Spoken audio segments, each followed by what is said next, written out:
These are certainly the cleanest steps on Madison Avenue. That's how Mr. Day wants them kept. Good morning. Good morning.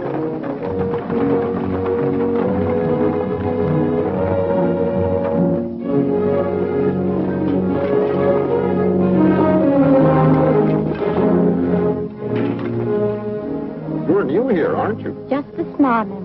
This is the way Mr. Day gets his milk. Get up.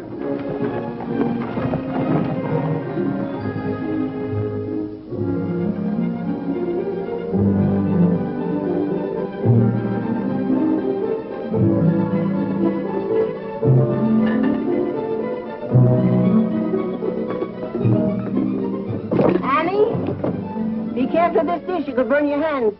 And keep the cover on till you're ready to serve them. Mr. Day likes his muffins hot. I'll do that.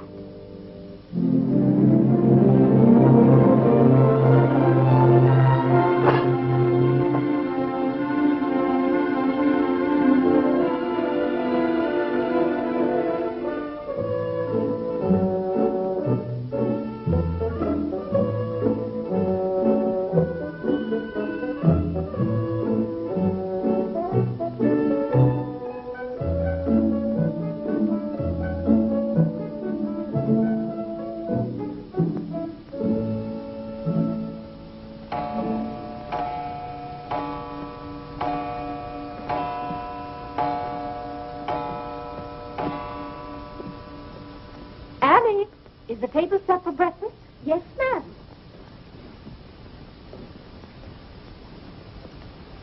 Good morning, ma'am. Good morning, Annie. How are you getting along? All right, ma'am. I hope. Now, don't be nervous just because this is your first day. Everything's going to be all right. But I do hope nothing goes wrong. Oh, no, Annie. The cream and sugar go down at this end. Oh, I thought in the center, ma'am. Everyone could reach the mace here. Mr. Day sits here. Oh, excuse me. I didn't know where to place the napkins, ma'am. You can tell with the rings. The boys have their initials. C for Clarence. He sits here. J for John. Here. W for Whitney. He sits over there, next to his father. Yes. And the one with the little dog on it is Harlan's, of course. He's the baby. This narrow, plain one is mine. And this is Mr. Day's. It's just like mine, except that it got bent one morning. Oh, and that reminds me, Annie, always have Mr. Day's coffee piping hot. Yes, ma'am. And whenever Mr. Day speaks to you, just say yes, sir. Don't be nervous. You'll get used to him. Yes, oh, that beautiful rubber plant. I'm so glad it came. You mustn't water it every day. Too much moisture makes it very unhappy. Well, good morning, Mother. I thought you were still upstairs. Good morning, Clarence. Father must be talking to himself. A redhead.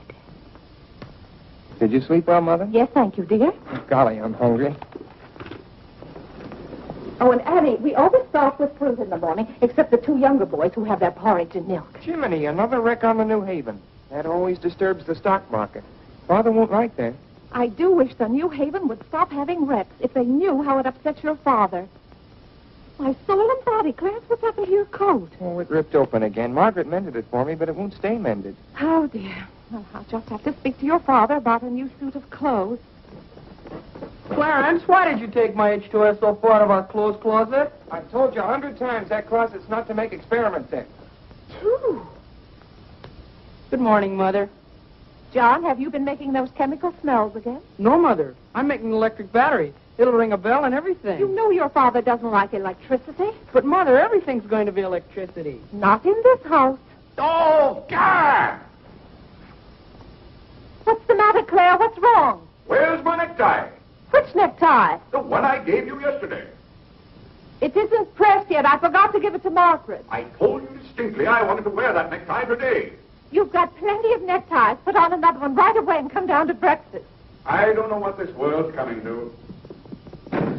Mother, may I have my breakfast early? I'm going to play baseball. 3.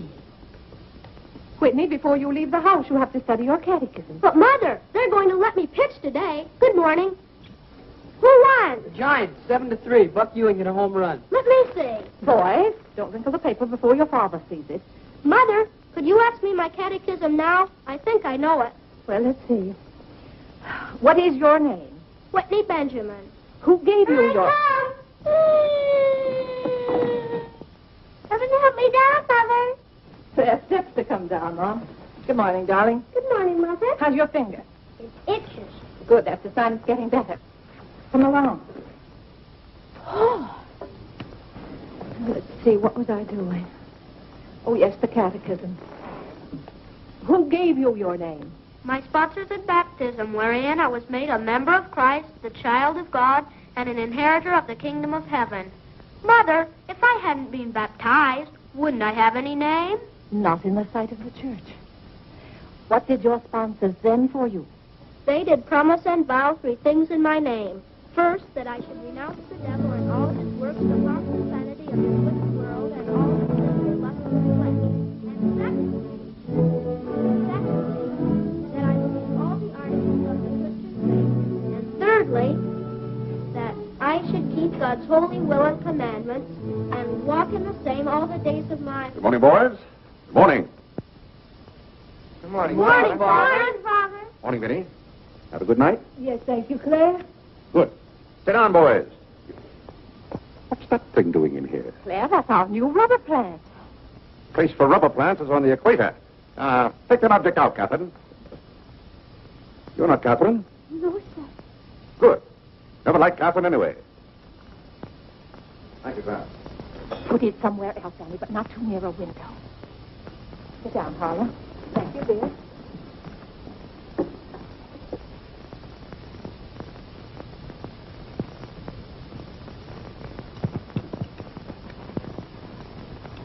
Where did that dog come from? She'll behave, Mother. I've talked to her. What did you say? Claire, that new suit looks very nice. Blasted tight. You put on a little weight, dear. Well, I weigh just the same as I always have. Well, Clarence has just managed to ruin the only decent suit he has.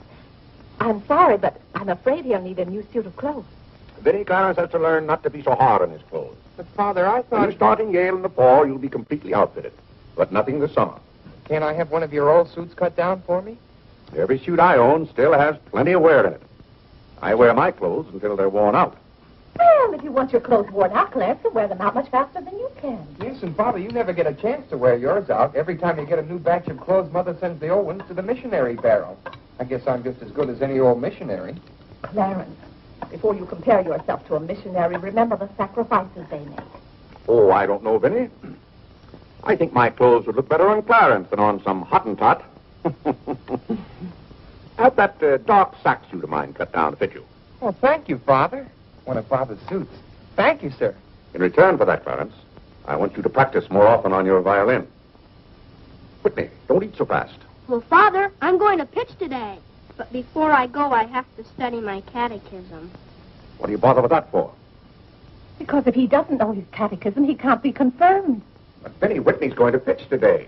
He can be confirmed any old time. Claire, sometimes it seems to me you don't care whether your children get to heaven or not. Oh, Whitney will get to heaven all right. I'll be there before you are, Whitney. I'll see that you get in. And Whitney, when we get to heaven, we'll organize a baseball team of our own. Good. It's just like you to try and run things up there. Yeah, from all I've heard about heaven, it seems to be a pretty unbusinesslike place. They could probably use a good man like me. What makes you so sure they'll let you into heaven? Well, if they don't, I'll certainly raise a devil of a row. Claire, I do hope you'll behave when you get to heaven.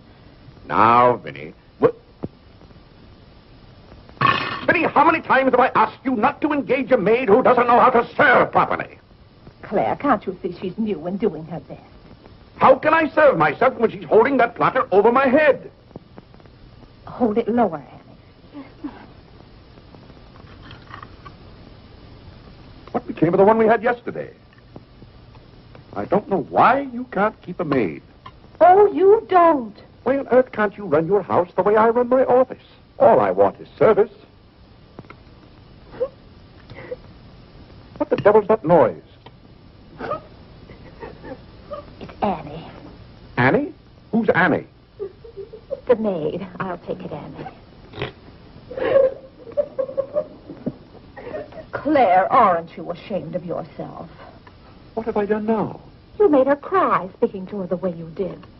I never said a word to her. I was addressing myself to you. I do wish you'd be more careful. It's hard enough to keep a maid, and the uniforms just fit this one.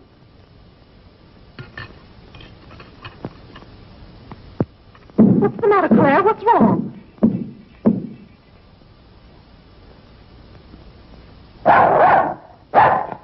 What in the name of... Well, where did you come from? Who do you belong to? She's mine, Father. Her name is Princess. Looks more like a prince to me. What's wanted? Margaret, this bacon's good. Oh, Well, it's good. yes, sir. Harlan, how's that finger? Come here, let me see it. Yes, Mom. Oh, yes, that's healing nicely. I guess you'll know the next time that cats don't like to be hugged. It's all right to stroke them, but don't squeeze them. Now go back and finish your oatmeal. I don't like oatmeal. Go on and finish it. It's good for you. But I don't like it. I'll tell you what you like and what you don't like. You're not old enough to know about such things. You've no business not to like oatmeal. It's good. I hate it. That's enough. We won't discuss it. Eat that oatmeal at once.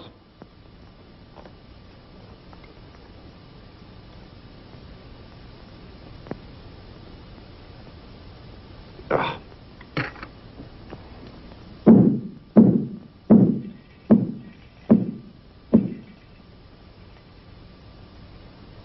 John, that letter's for your mother.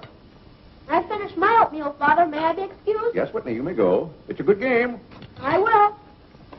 Whitney? Yes, Mother. My catechism. Never mind this morning, darling. Run along. Thank you, Mother. What's wanted? Margaret, what is this? Coffee, sir. It is not coffee. You couldn't possibly take water and coffee beans and arrive at that. It's slops, that's what it is. Slops. Take it away. I come down to this table every morning hungry. Well, if you're hungry, Claire, why aren't you eating your breakfast? I am. Aunt Judith wants me to come up and visit her. Now, Vinny, I want no more relatives in this house. We are going to live here by ourselves, in peace and comfort.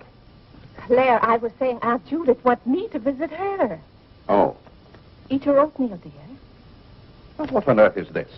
Dear friend Day, we are assigning you the exclusive rights to Staten Island for selling the Gem Home Pop-Up of popcorn.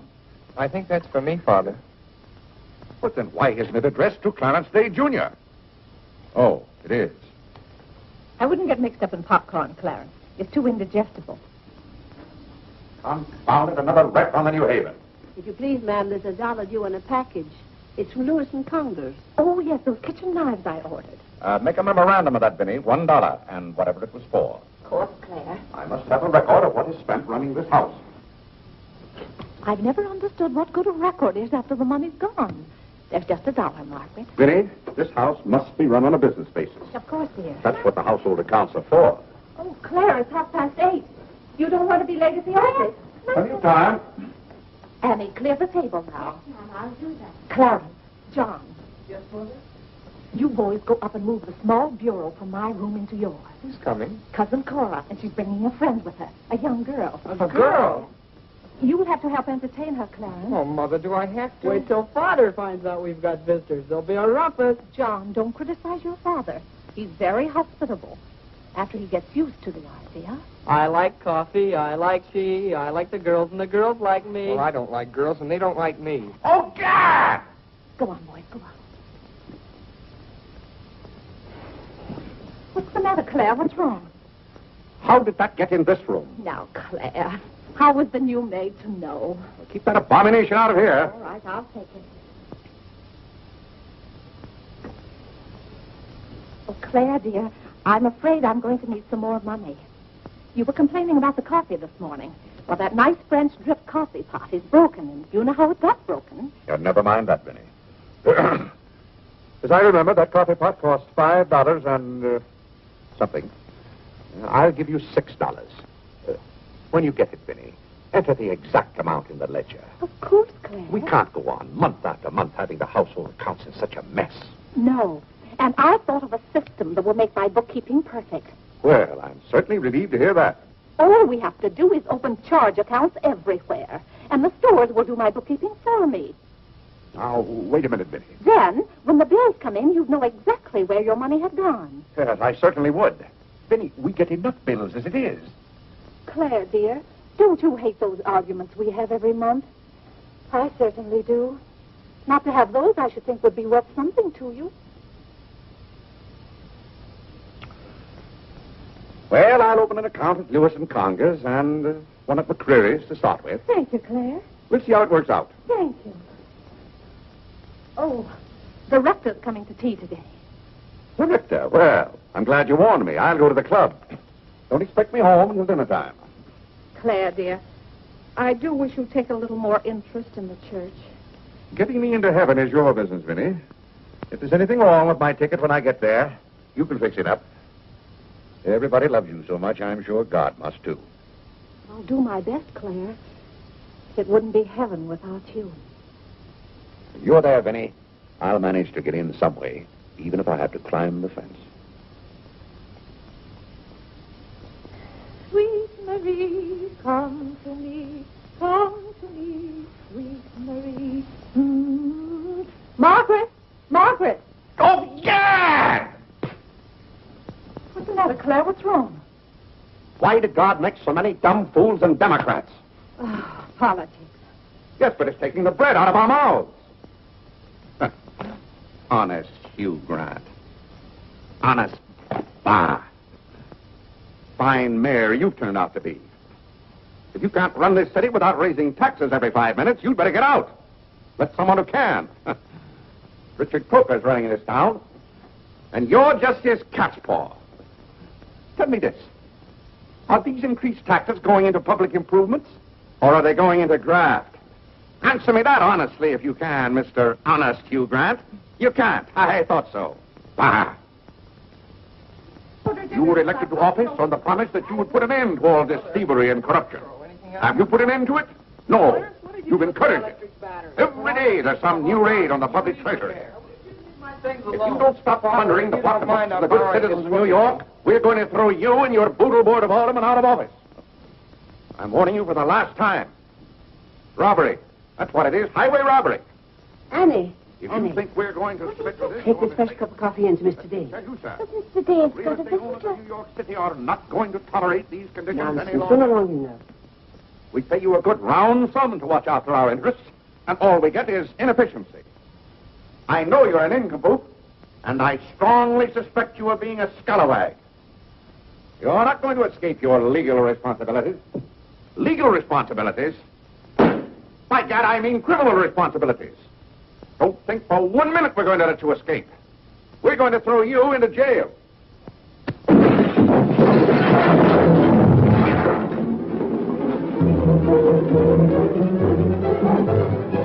Annie, are you hurt?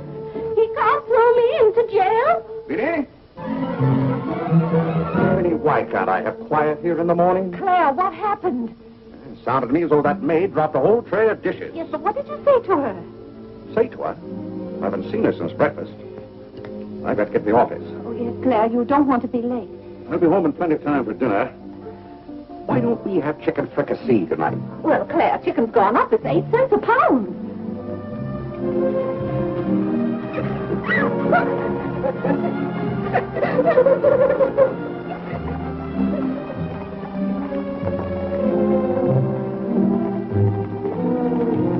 Where the devil's she going, dressed up like that? Claire, you've done it again. How could you? Could I what? Can't you see she's leaving? Dear, I have no time to engage a new maid. We'll have to have dinner out. Dinner out? Nonsense. I'll engage a new maid myself. Claire, you can't. She has to fit the uniform. I'll have one here in an hour. Goodbye, dear. Bye. Good morning, Mr. Day. On your way to the office? Yes, Terence. Good morning. Mr. Day. Good morning, Mr. Day. Jim.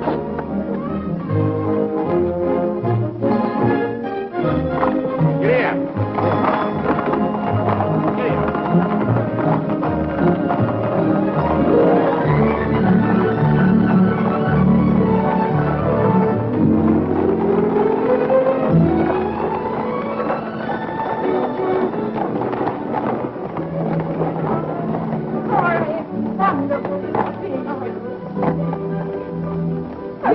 I declare you're getting younger and prettier every year. Oh, this is Mary Skinner. Aunt Skinner's daughter. My goodness, I never would have known you.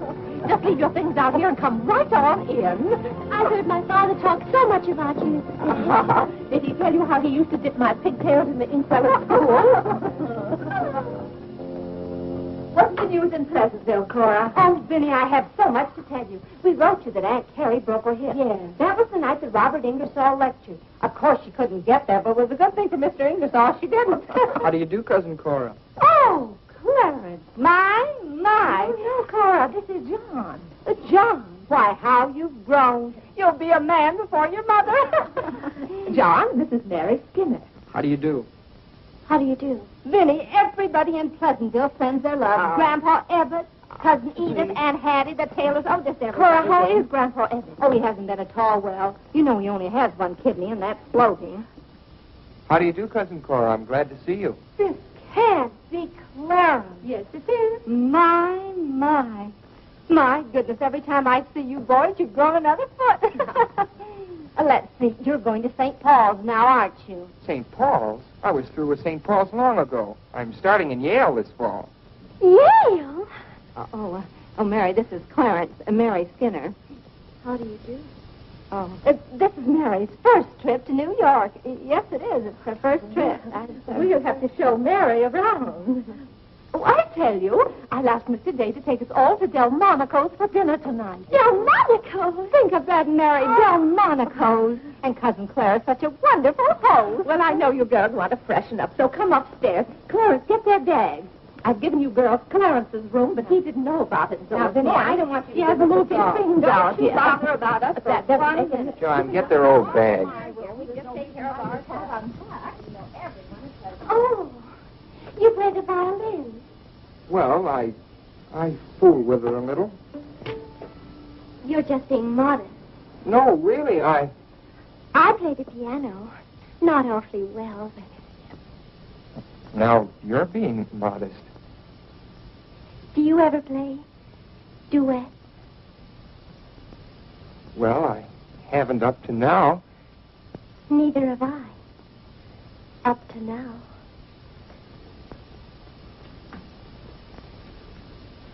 Cora didn't tell me about you. I never met a Yale man before.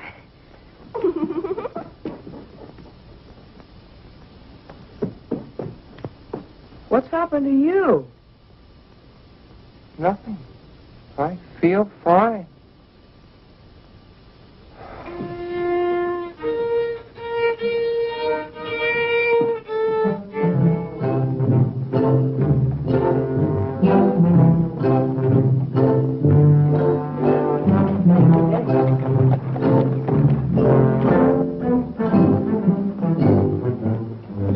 Where do you keep them? Do you wish a domestic servant? Where do you keep them? I will take your name and address. Confound it, I'm late at the office now. If you will give me the details as to what kind of person you require. I'm asking you where you keep them. Why, the girls are in there. But clients are not allowed in that room. If you will tell me the kind of a position you wish to have filled, I'll be very glad to...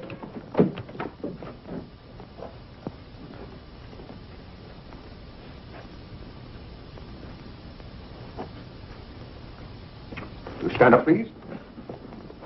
Sir, this is quite against the rules. I must know what you want the girl for. I'll take that one. What's your name? Hilda, sir. Hilda, you go right over to 420 Madison Avenue. I will, sir. That's all, thank you. Sir, before I can let any girl go from this establishment, I must know the character of the home in which she will be employed. Madam, I am the character of my home. My duty toward my neighbor is to love him as myself and to do unto all men as They should do unto me. as they should do unto me. To He really knows it. Well, he's done very well for so young a boy. May I go now?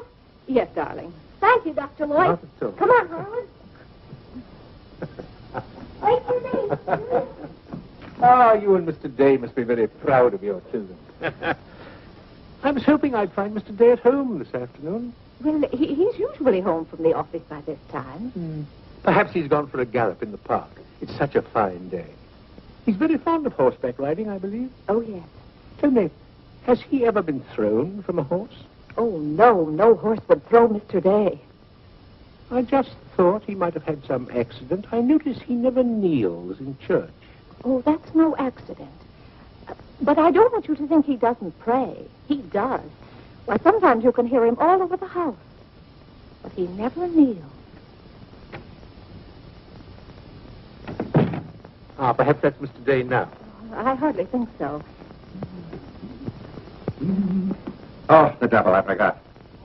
Claire, you're just in time for tea. I'll send for some hot water.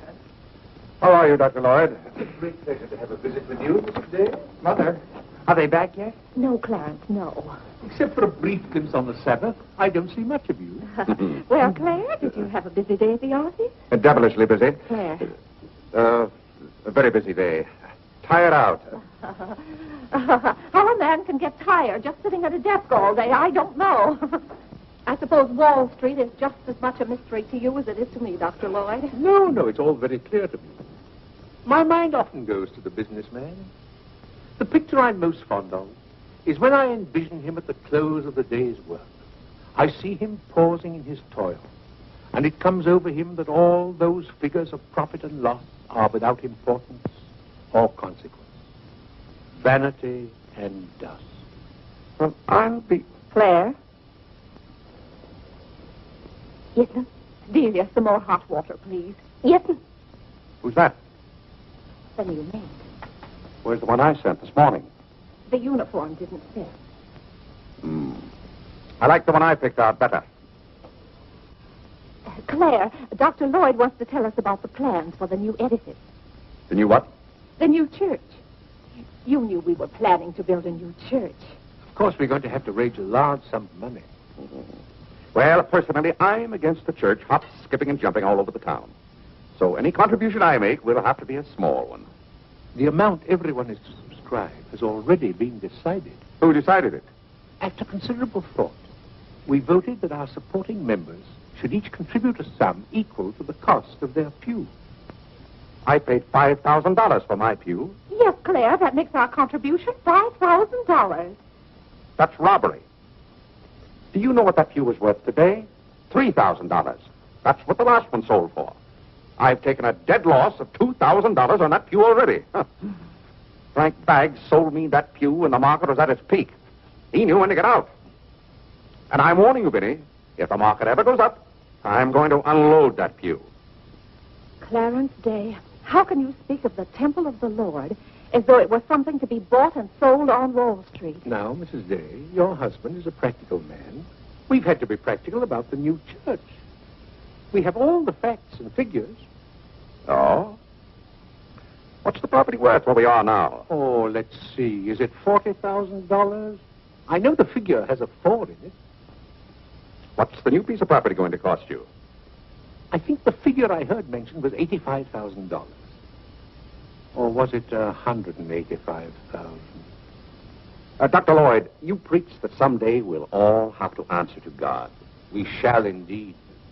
Well, I hope God doesn't ask you any questions with figures in them. Mrs. Day is in the living room. Thank you. It's Cousin Cora. Hmm? She's passing through town. Oh. Well. Oh, hello. Hello. Hello. Thank you for helping me. Come, Mary. Oh, Vinny, what a day. We've been in every shop in town. Why, Cousin Claire. Cora, My. you're as welcome as the flowers in May. This is Mary Skinner, Mr. Day. How do you do? I've been telling Mary all about you. She's been dying to meet you. Well, Dr. Lloyd, I want you to meet my favorite cousin, Miss Cartwright. How do you How do you do? do? And this is Mary Skinner, Miss Skinner, Dr. Lloyd. How do you do? How do you do? Well, it seems to be a family reunion. I'll just run along. goodbye, Dr. Lloyd. Goodbye, Miss Carter. Goodbye. Goodbye. Oh, Clarence, you haven't said how do you do to Dr. Lloyd. Goodbye, Dr. Lloyd. Goodbye, everybody. I'll go to the door with you, Dr. Thank you, Lloyd. and thank you so much for tea. Those muffins were delicious.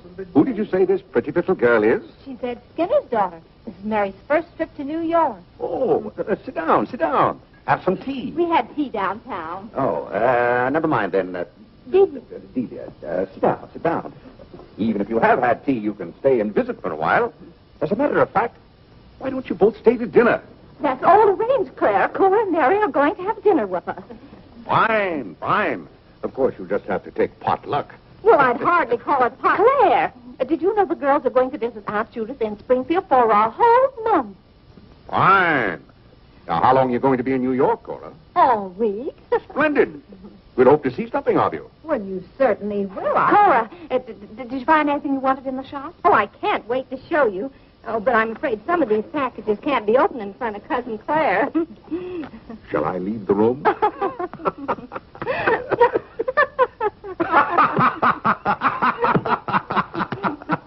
Oh, Clarence, but you take the package in the hall up to our room, or should I say your room. Wasn't it nice of Clarence to give up his room to us for a whole week? Cora, come on, I just can't wait to see what's in those packages. Well, we'll be back soon. Vinny, I wish to speak to you before you go upstairs. I'll be down in just a minute, Claire. I wish to speak to you now. I'll be up in just a minute, Cora. It's all right, Vinny. Come along, Mary. Are those two women encamped in our house? Now, Claire. Answer me, Vinny. Now, Claire, you know... Answer me. Just a minute. Clarence.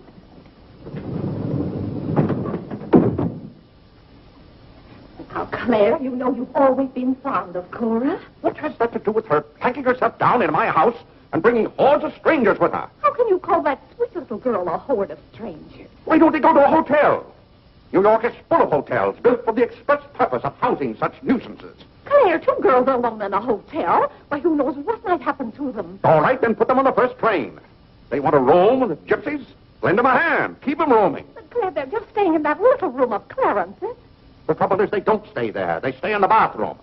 Every time I want to take my bath, it's full of giggling females, washing their hair. I tell you, I won't have it. Send them to a hotel. I'll pay the bill gladly, but get them out of here. Father, I'm afraid they can hear you upstairs. Then keep those doors closed. Clarence, you open those doors. Open them all the way. Now, Claire, you be quiet and behave yourself. They're here, and they're going to stay here. That's enough, Vinny. I want no more of this argument.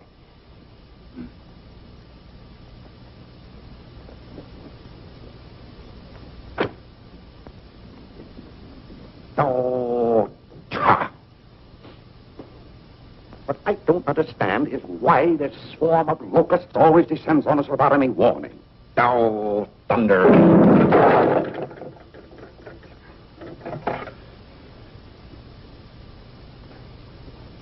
Vinny.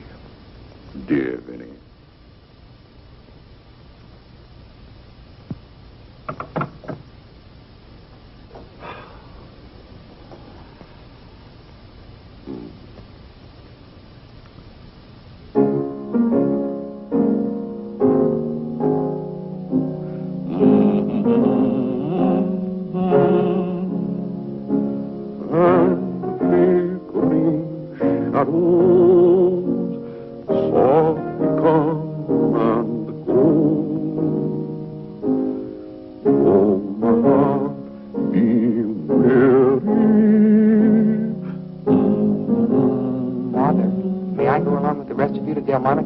What's that, Delmonico's? You're taking Mother, Cousin Cora, and Miss Skinner to Delmonico's for dinner tonight. Oh, Gad! I won't have it. I won't have it. I will not have my life arranged for me. I bought this house for my own comfort. I will not submit myself to this indignity. Now, Claire, what's the matter? I won't stand it. By heaven, I won't stand it. Clarence. Do I understand that I am not permitted to have dinner in my own home? Claire, a little change will do you good. I have a home to have dinner in, and any time I can't have dinner at home, this house is for sale. Well, Claire, you can't have dinner here tonight because it isn't ordered. And besides, Cora and Mary want to see something of New York. Well, that's no affair of mine. I am not a guide to Chinatown and the Bowery.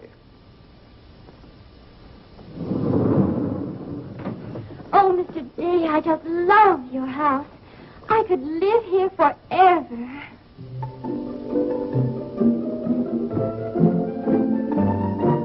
Cora's waiting for you, Mrs. Day. Oh, yes, I'll run right up.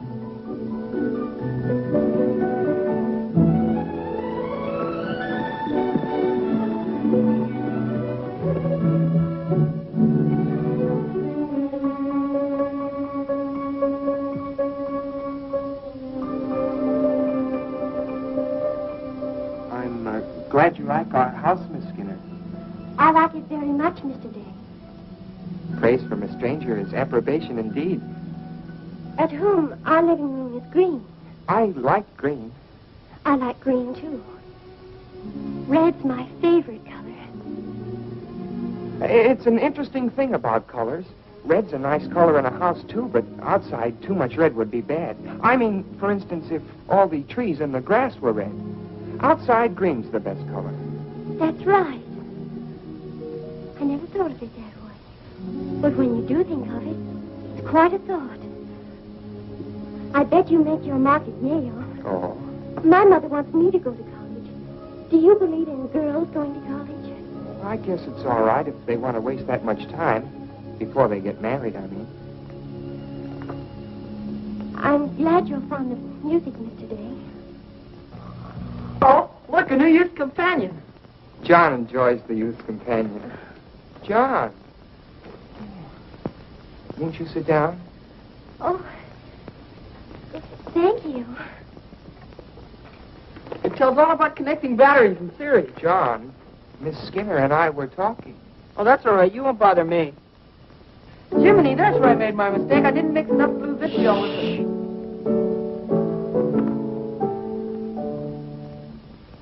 Oh, don't stop. Can you play that? I'm afraid not. Can you play Sweet Genevieve? That's my favorite. Not without my music. Hymns are nice, don't you think? I like this one.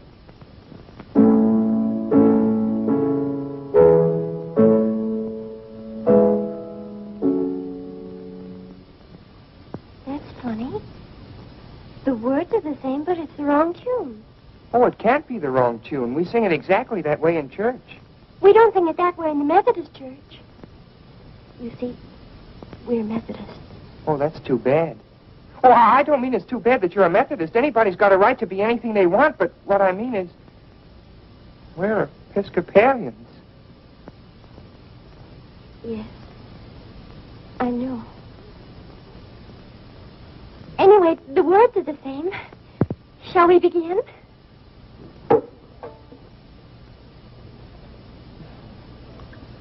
Now.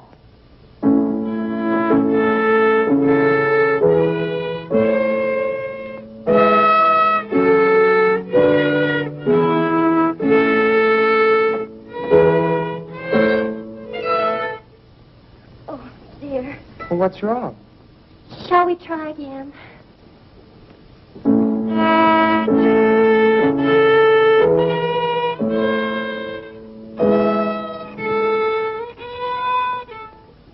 It must be my fault. Oh, no, it's my fault. No, you're the Episcopalian.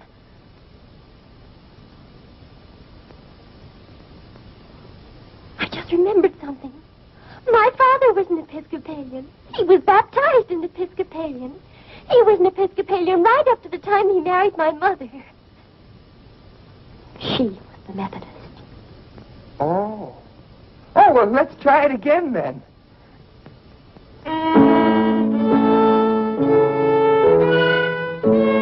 Well, Clarence, if you're going to Delmonico's with us, you'd better get dressed. Am I going to? Jiminy. Thank you, Father. Be ready in just a minute, Mother. Minnie, that young lady looks about the same age you were when I came out to Pleasantville to rescue you. Rescue me? You came out there to talk me into marrying you. It worked out just the same.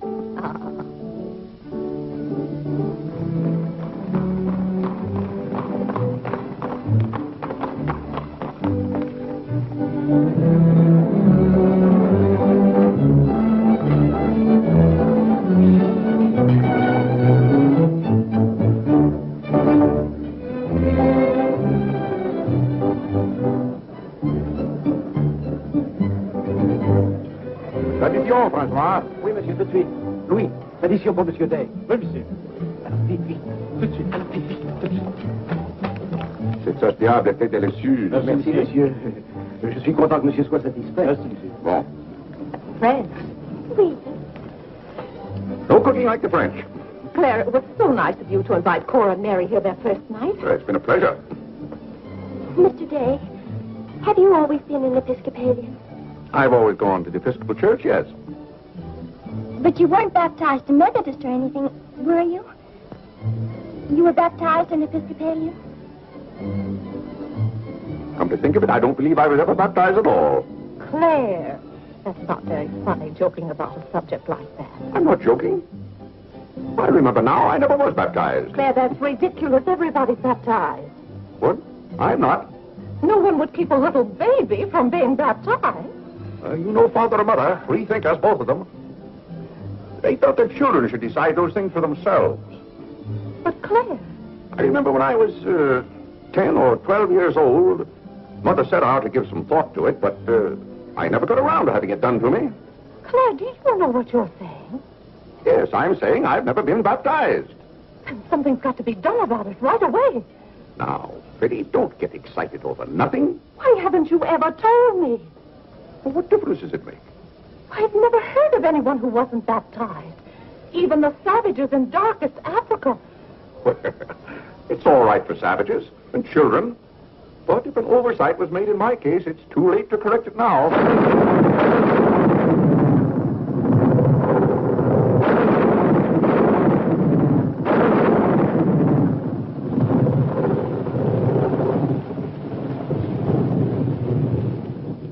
But if you're not baptized, you're not a Christian. Why, confound it, of course I'm a Christian. A mighty good Christian, too. A lot better Christian than those psalm singers in church. But you can't be if you won't be baptized. I won't be baptized, and I will be a Christian. I'll be a Christian in my own way. Claire, don't you want to meet us all in heaven? Of course. And I'm going to. But you can't go to heaven if you're not baptized. Ah, that's a lot of falderall. Clarence Day, don't you blaspheme like that. You're coming to church with me before you go to the office in the morning and be baptized then and there. Benny, don't be ridiculous. If you think I'm going to stand there and let Dr. Lloyd splash water on me at my age, you're mistaken. No, I'm sleepy. Good night, Benny.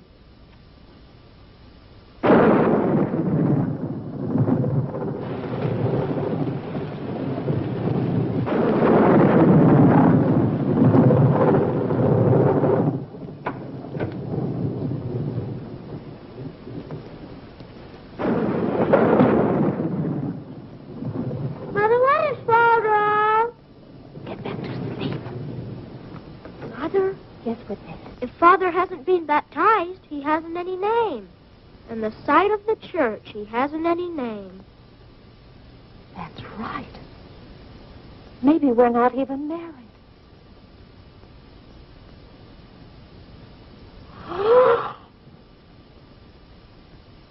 We, thine unworthy servants, do give thee most humble and hearty thanks for all thy goodness and loving kindness to us and to all men.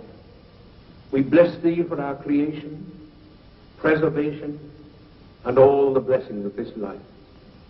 But above all, for thine inestimable love in the redemption of the world by our Lord Jesus Christ. For the means of grace, for the hope of glory. And we beseech thee, give us that due sense of all thy mercies, that our hearts may be unfeignedly thankful, and that we show forth thy praise, not only with our lips, by giving up ourselves to thy service, and by walking before thee in holiness and majesty all our days. Through Jesus Christ our Lord, to whom, with thee, and the Holy Ghost, be all honor and glory, world without end. Amen. The grace of our Lord Jesus Christ, and the love of God, and the fellowship of the Holy Ghost, be with us all evermore. Amen. Amen.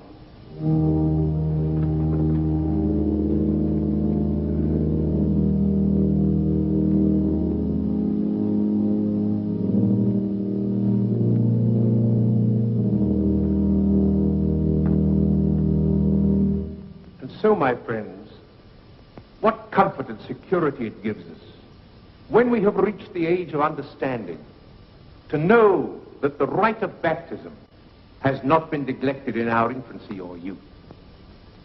Can you imagine any man who has reached maturity with the knowledge that he had never been baptized, failing to hasten to the holy font that his soul might be saved?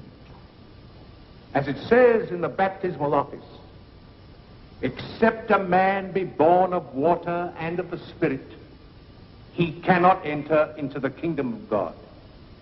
He that believeth and is baptized shall be saved, but he that believeth not shall be damned. What's that follow up to? It can't be. Which also showeth us the great benefit we reap thereby. He that is baptized showeth great benefit. But he that believeth not cannot enter into the kingdom of God. For the promise is to you, to your children. Doubt ye not, therefore, but earnestly believe.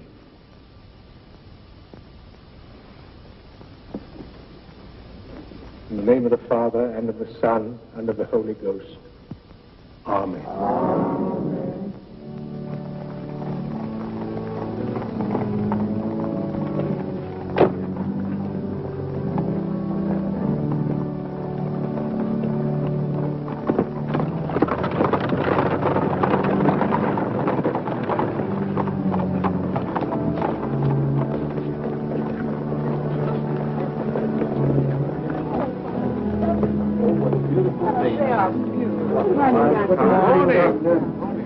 This is William Tyler Wickersham. And this is Wilhelmina Eugenia Wickersham. What a lovely day for them to be baptized. The happiest day of my life.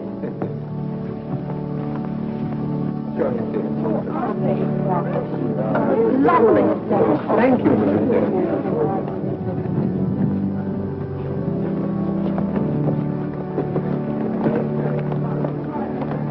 Claire, you know I didn't ask Dr. Lloyd to do that. You must have said something. Well, I had to find out from him if we were really married. I am married and I'm not baptized. And as far as I'm concerned, the whole congregation can know it. They certainly know it now. That suits me. I don't go to church to be preached at as though I were some lost sheep. Claire, you don't seem to understand what the church is for. Minnie, if there's one place the church should leave alone, it's a man's soul.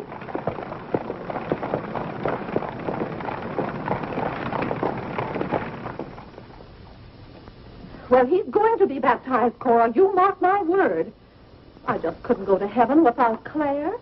Why, I get lonesome for him even when I go to Ohio. It's awfully hard on a woman to love a man like Claire so much. Oh, men are so aggravating. They take everything for granted. They certainly do. You know, I don't believe Claire has come right out and told me he loves me since we've been married. Of course, I know he does because I keep reminding him of it. You have to keep reminding them, Cora. Minnie, the table isn't set for dinner yet. I'll be back in a minute, Cora. We're having it after Cora and Mary go to the train. Their cab's coming at 1 o'clock. Cab? The horse cars go right past the door. But, Claire, they have those heavy bags. Cabs are a waste of money.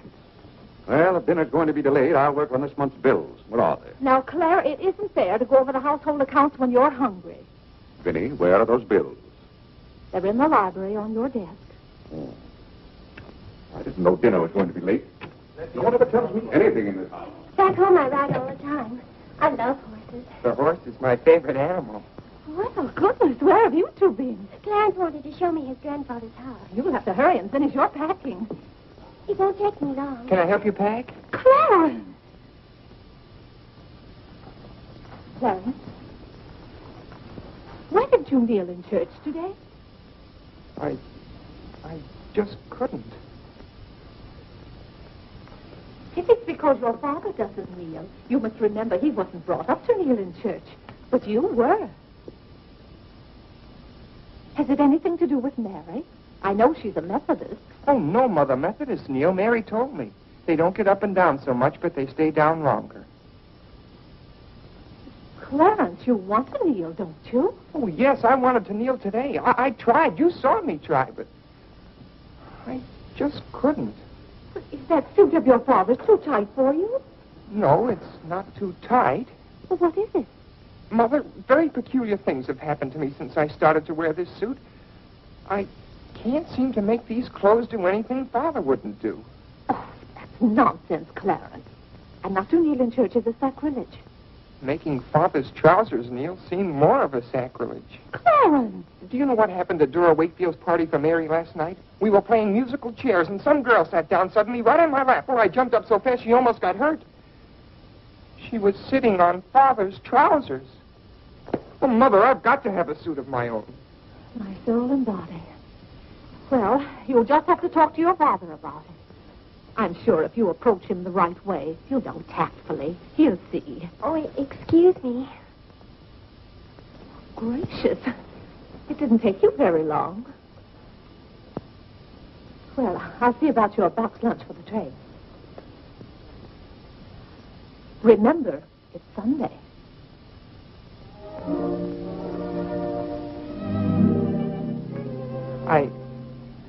I was hoping we could have a few minutes together before you left. Cora had so much to do, I wanted to get out of her way.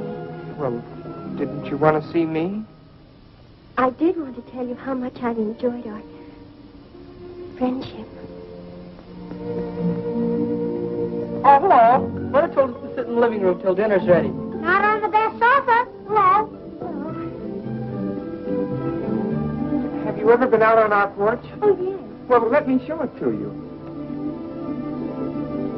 It's awfully hard to grow up in a family with children. My, I've never known a week to pass so quickly.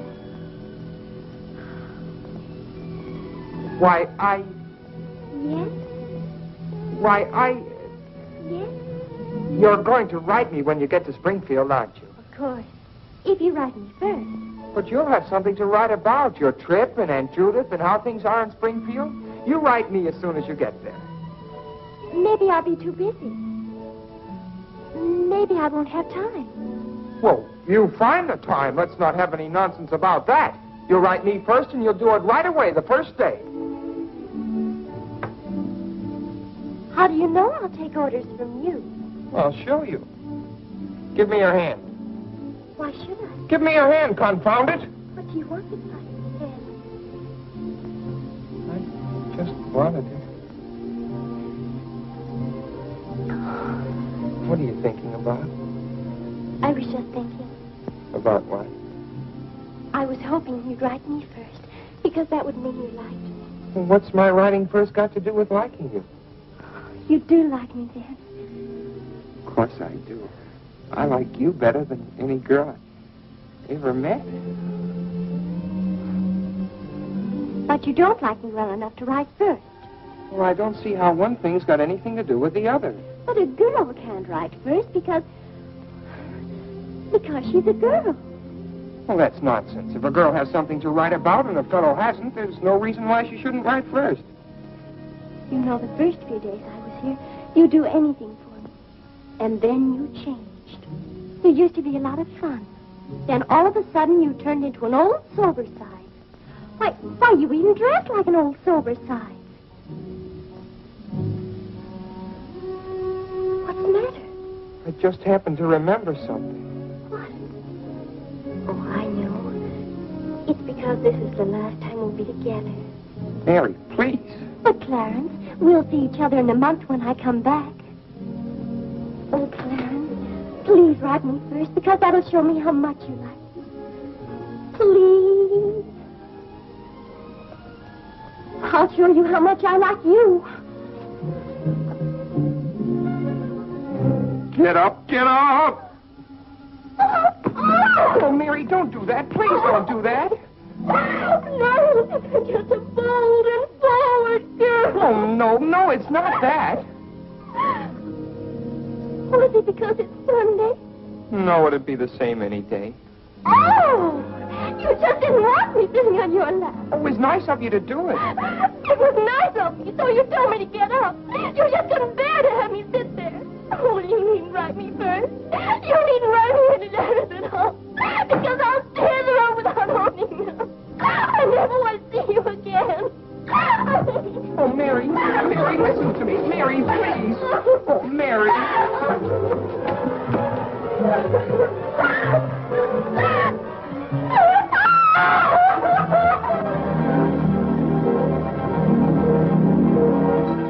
Clarence!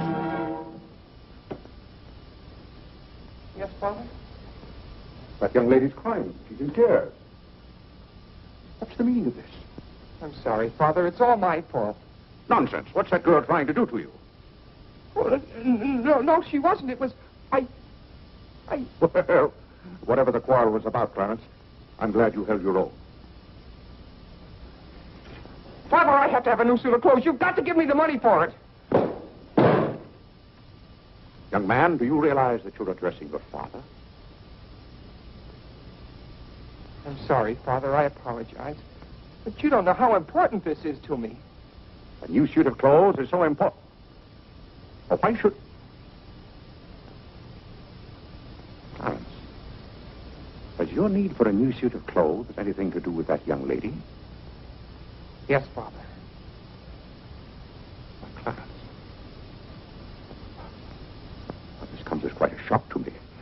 What does, Father? Well, you're being so grown up. Still, I might have known if you were going to college this fall. Yes, you're at the age when you'll be meeting girls. Clarence, there are things about women that I think you ought to know. Sit down.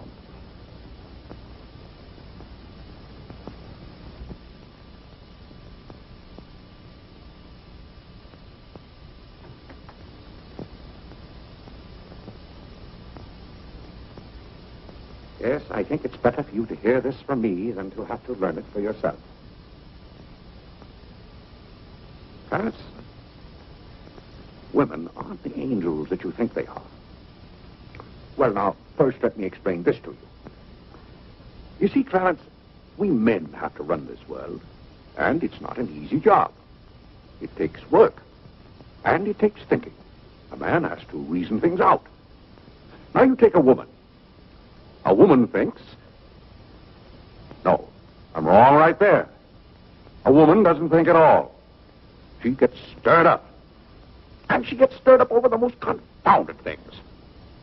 Now, I love my wife just as much as any man, but that doesn't mean that I should stand for a lot of falderall. By gad, I won't stand for it. Stand for what, Father? That's the one thing I shall not submit myself to. Clarence, if a man thinks a certain thing is wrong, he shouldn't do it. If he thinks it's right, he should do it. Now, that has nothing to do with whether he loves his wife or not. Who says it has, Father? They do. Who, sir? Women. They get stirred up. And then they try to get you stirred up, too. But don't you let them do it, Clarence. Don't you let them do it. Now, if you can keep reason and logic in the argument, well, a man can hold his own, of course. But if they can switch you, pretty soon the argument's about whether you love them or not. I swear I don't know how they do it. But don't you let them, Clarence. Don't you let them. I see what you mean so far, Father. If you don't watch yourself, love can make you do a lot of things you don't want to do. Exactly. But if you do watch out and know just how to handle women, then you'll be all right. All a man has to do is be firm. You know how sometimes I have to be firm with your mother. Yes, but Father, what can you do when they cry? Well, that's quite a question. You just have to make them understand that what you're doing is for their good. I see. Now, Clarence, you know all about women.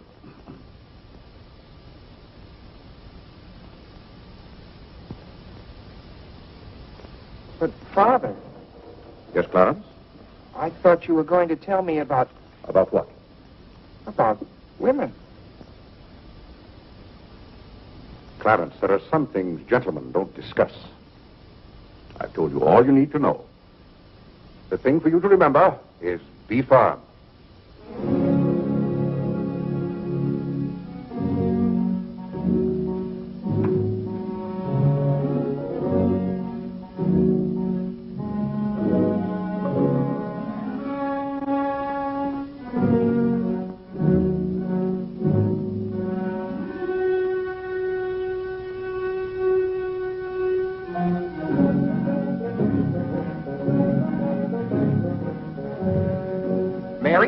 When you get to Springfield, the very first thing you...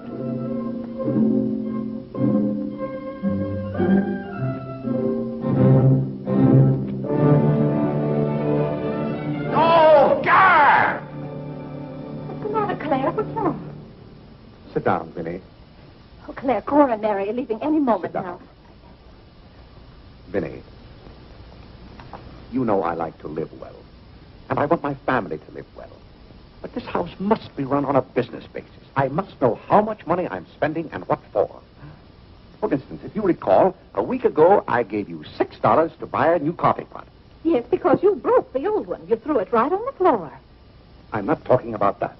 Now I find here It among my... was a pity to break that nice coffee pot, Claire. It was imported from France. And that little shop has stopped selling them. But what has that... They said the tariff wouldn't let them. And that's your fault because you're always voting to raise the tariff. The tariff protects America against cheap foreign labor. Now, this bill... The tariff does nothing but put up the prices. And that's hard on everybody, especially the farmer. Vinny, I wish to heaven you wouldn't talk about matters you don't know anything about. I do, too, know about them. Miss Gulick says that every intelligent woman should have some opinion Who, about... may I ask, is Miss Gulick? She's the current events woman I told you about. And the tickets are $1 every Tuesday. Do you mean to tell me that a pack of idle-minded females pay $1 apiece to hear another female gabble about the events of the day? Listen to me if you want to know anything about the events of the day. But you get so excited, Claire. And besides, Miss Gulick says that our president, whom you're always belittling, prays to God for guidance. Vinny, what happened to that $6? What's $6? I gave you $6 to buy a new coffee pot. Now I find that you apparently got one of you was in Congress and charged it. Here's the bill. One coffee pot, $5. So you owe me $1 and you can hand it right over. I'll do nothing of the kind. What did you do with that $6? Well, Claire, I can't tell you now, dear. Why didn't you ask me at the time? I give up. Wait a minute. I spent $4.50 for that new umbrella. Now we're getting somewhere. One umbrella, $4.50. And that must have been the week I paid Mrs. Tobin for 2 extra days washing. Mrs. Tobin. That's $2 more. $2. That makes $6.50, and that's another 50 cents you owe me. I don't owe you anything. What you owe me is an explanation of where my money's gone. I do the best I can to keep down expenses. You know yourself, Cousin Phoebe spends twice as much as we do. Don't talk to me about your cousin Phoebe. You talk about your own relatives enough. That's not fair, Vinny. When I talk about my relatives, I criticize them. I can't even speak of Cousin Phoebe. You can speak about all you want to. But I won't have Cousin Phoebe or anyone else dictating to me how to run my house. I didn't say a word about her dictating. Claire, you know she isn't that. You said... Well, I don't know what you said now. You never stick to the point. Now, we're going over this account book, item by item. I find here a bill for $38. I don't know what you expect of me. I tire myself out chasing up and down those stairs all day long, trying to look after your comfort, to bring up our children. I do the mending and the marketing. Now you want me to be an expert bookkeeper, too.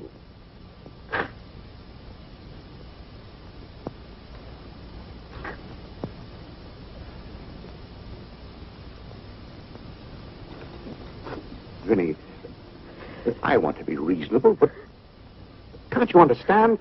I'm doing all this for your own good. Oh. Well, I suppose I'll have to go ahead just paying the bills and hoping I've got enough money in the bank to meet them. But it's all very discouraging. I'll try to do better, Claire. Well, that's all I'm asking. Well, I'll make out the checks and sign them. But maybe I haven't any right to sign those checks since in the sight of the Lord I haven't any name. That's right. Claire, to make those checks good, you'll have to be baptized right away. Vinny, the bank doesn't care whether I've been baptized or not. Well, I care. And no matter what Dr. Lloyd said, I'm not sure we're really married. Vinny, we have 4 children. If we're not married now, we never will be. Claire, Dr. Lloyd said this morning. That's all, Vinny. Hadn't you better go tell Whitney to watch for the cab? Not before you give me that $1.50. What $1.50? The $1.50 you owe me. I don't owe you any $1.50. I gave you money to buy a coffee pot for me, and somehow it turned into an umbrella for you. But Clarence Day, what kind of man are you? Quibbling about $1.50 when your immortal soul is in danger. And what's more, All right. All right.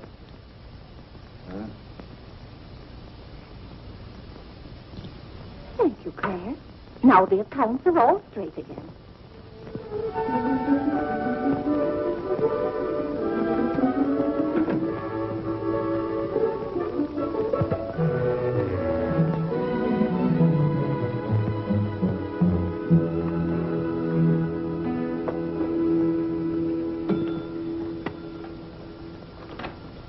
What were you doing down there? I'm setting up this new burglar alarm. I invented it myself. Have you got any money you can lend me? No, you owe me 30 cents now. Well, I'll give you my stamp collection and my piece of John Wilkes Booth finger. How much? Enough to get a new suit of clothes? If you can wait a month till I hear from the patent office in Washington, I may be rich. Well, I can't wait that long. Maybe I could get it sooner. I'm going to look into something else tomorrow. Wanted, an energetic young man to sell household necessity. Liberal commission. Apply 312 with... John, let me have this job. Why should I give you my jobs? They're hard to get. But I've got to get a new suit of clothes. Maybe I could get the job for both of us. I'll ask the man.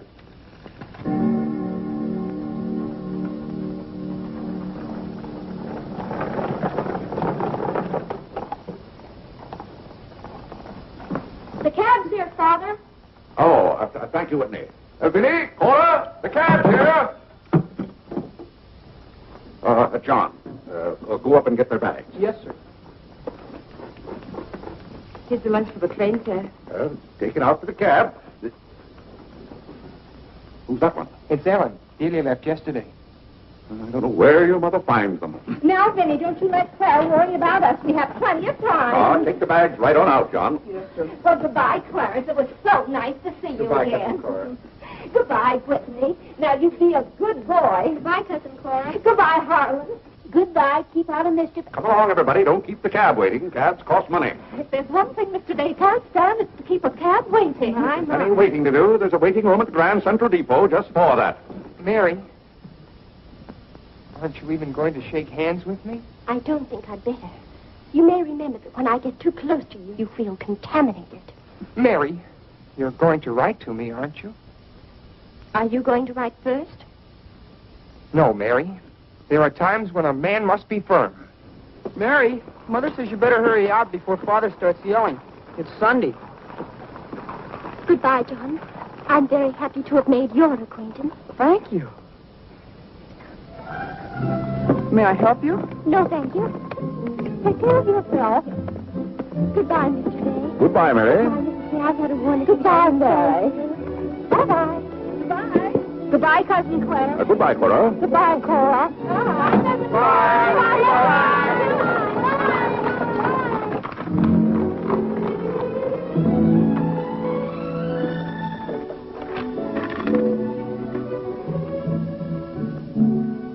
Dear Mary. My duty toward my neighbor is to love him as myself and to do to all men as I would they should do unto me. Has Father gone to the office yet? Come on, let's go to the ball field. I've got to guard this box till John comes back. It's his burglar alarm. It wouldn't work, so he fixed it. We're going to put it back in the dining room after Father goes to the office. Are there burglars around? Everywhere. Oh. To love, honor, and succor my father and my mother. Why do you have to learn that? Because if I don't, I'll go to hell. Father's going to hell. He is not. Yes, he is, because he isn't baptized. He'll go to hell and burn for 1,000 years. He won't. He won't. He'll be in a lake of fire and brimstone, and 1,000 devils with pitchforks will be poking at him. No, Mother, don't let the Father will hear you. No, I don't.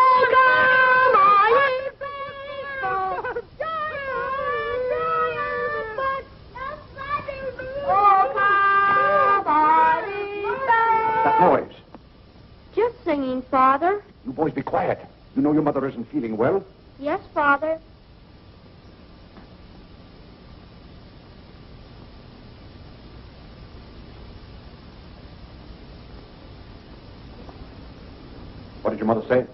She says she doesn't want any breakfast. Now, why does your mother do that to me? You know, it just upsets my day when she doesn't come down to breakfast. A special delivery, sir. Thank you. John? Where's John this morning? Well, John had his breakfast early, Father, and went out to see about something. See about what? Well, John and I thought we'd work this summer and earn some money. Good. Work never hurt anyone. It's good for them. But if you're going to work, work hard. King Solomon had the right idea about work. Whatever thy hand findeth to do, Solomon said, do thy doggonedest.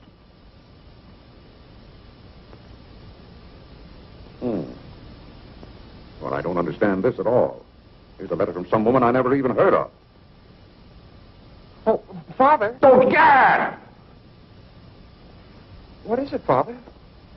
This woman claims that she sat on my lap and that I didn't like it. Huh. What's that word? No, that one down there. It looks like curiosity. Oh.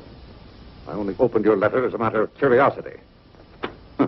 Yes, go on.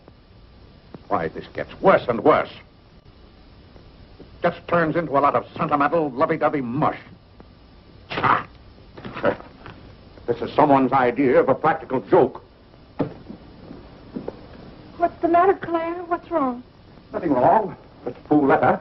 How are you feeling, Vinny? I thought you needed me. If you don't, I'll go back to bed. Oh, no. Come sit down and get some food in you. Do you good. Build up your strength. Yeah, here, sit down. Here, what's this one's name? Nora. Nora, get Mrs. Day some bacon and eggs. No, Nora. Bring me a cup of tea up to my room. Yes, ma'am. Oh, Vinny, it's just weak to give in to an ailment. I notice when you have a headache, you yell and groan and swear enough. Well, that's to prove to the headache that I'm stronger than it is. I think I've caught some kind of germ. Some of my friends have had to send for the doctor. The doctor? Oh, poppycock.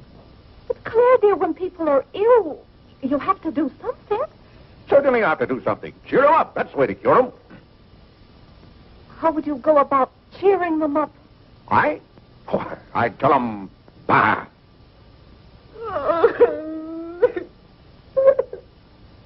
What have I done now? Oh, Claire, hush up.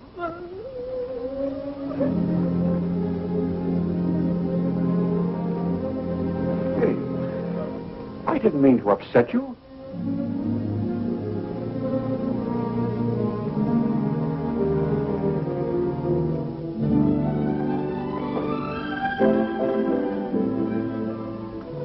Dear Clarence.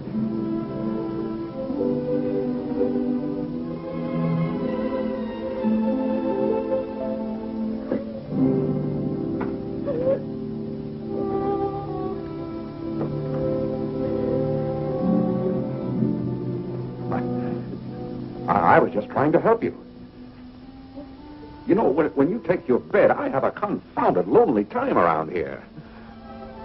So when I see you getting it into your head that you're not feeling well, I want to do something about it. Just because some of your friends have given into this, no reason why you should imagine you're ill. Claire, stop. Get out of this house. Go to your office.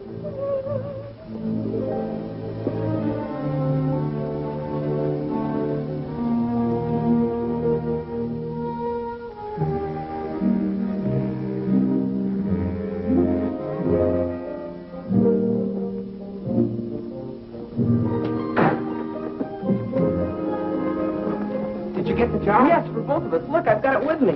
What is it? Medicine. Medicine. You took a job for us to go out and sell medicine? But it's wonderful medicine.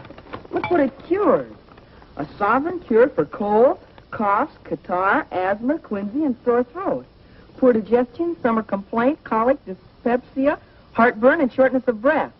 Lumbago, rheumatism, heart disease, giddiness, and women's complaints.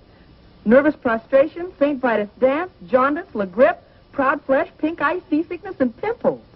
It's made from a secret formula known only to Dr. Bartlett. We get 25 cents commission on every bottle we sell, and he's giving us the territory of all Manhattan Island. Well, lots of fathers and mothers' friends have some of those diseases. Let's start out by calling on them. Yes.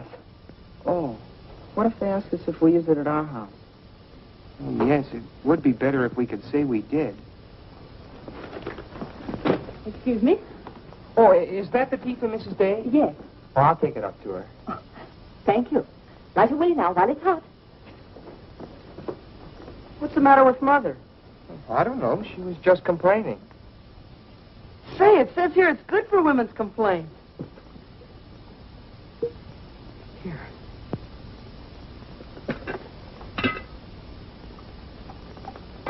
Chesapeake and Ohio, and 8.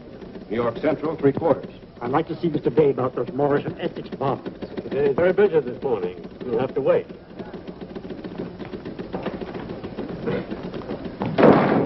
Where's Father? Well, Master Whitney, have you come to pay us a visit? Where's Father? He's busy in his office with a customer. Master Whitney! But, Mr. Day, the president of the firm has... Father, you have to come home right away. What's the meaning of this? Who sent you down here? Your mother? No, sir. Mother's ill. She's terribly ill. Did the doctor send you for me? No, sir. It was Margaret. Margaret. Margaret says you're to come home right away and no nonsense. Perkins, go down and stop the first cab you see. A cab, sir? For you, Mr. Day? Yes, I want a cab, and no nonsense. Yes, sir. I'm sorry, Mr. Hopkins.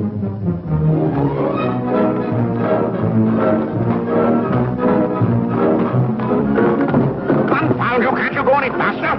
All right. Here. Get up there, do you hear me? Get up!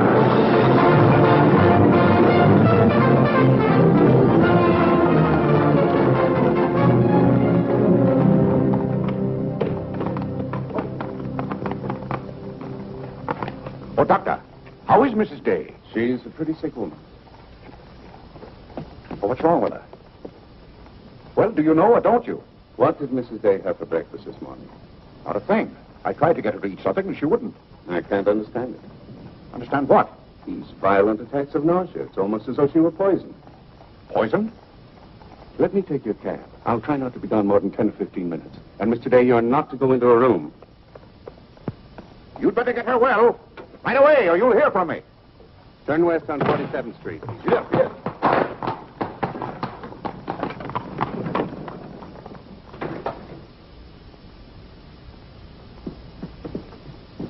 How is Mother? I don't know. Well, she better be good and sick, or Father may be mad at me for getting him up here. Especially in a cab. Is your father come? Yes, just now. Where are you going, Margaret? I have to go for the minister.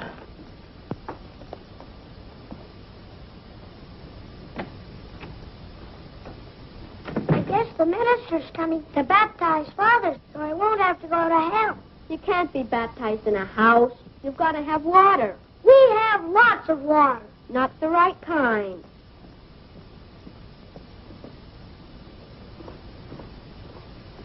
Is Mother better, Father?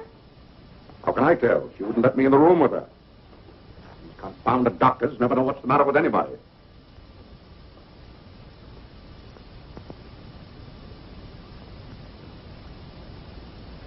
Father, Yes? Mother's going to get well, isn't she? Of course she's going to get well. Father, may we come in? It's lonesome without Mother. Yes, it is Harlem. It's lonesome. Come in, boys.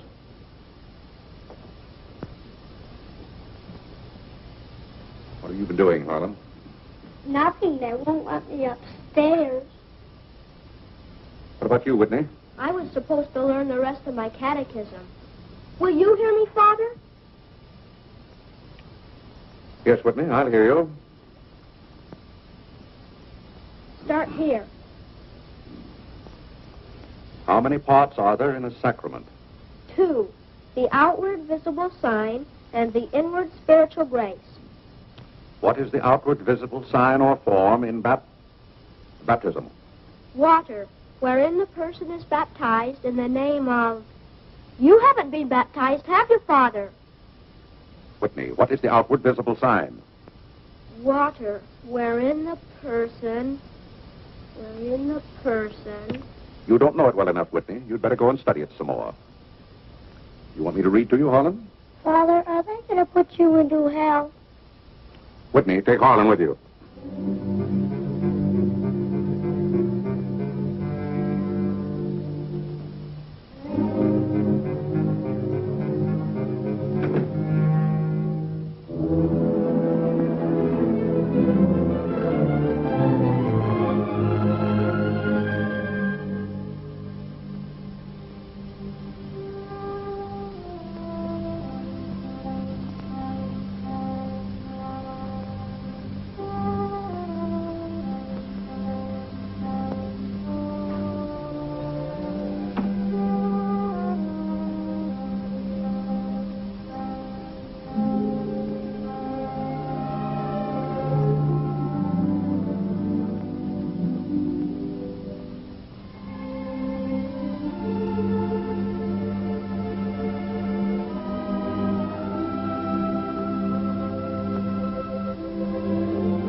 Everybody's sending for the doctors.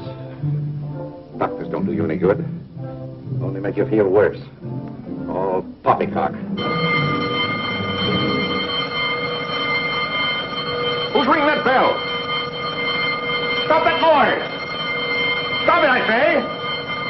What idiot's ringing that bell? Mr. Day, we must all be quiet. Mrs. Day is very ill. I know she's ill. Go up and see if she needs anything. And what are you doing out of the house? Send for the minister. The minister? He'll be right in. He's paying off the cab.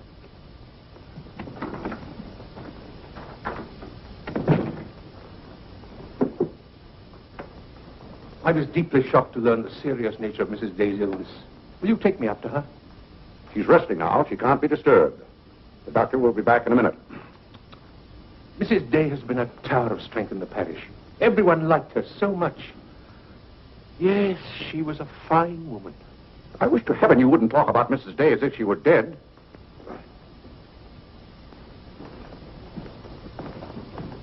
Is the doctor back yet? No. Does she need him? Well, she's kind of restless.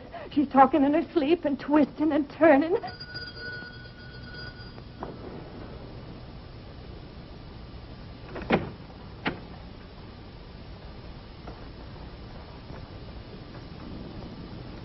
Well, Doctor, it seems to me that was a pretty long 10 minutes. See here, Mr. Day, if I'm to handle this case...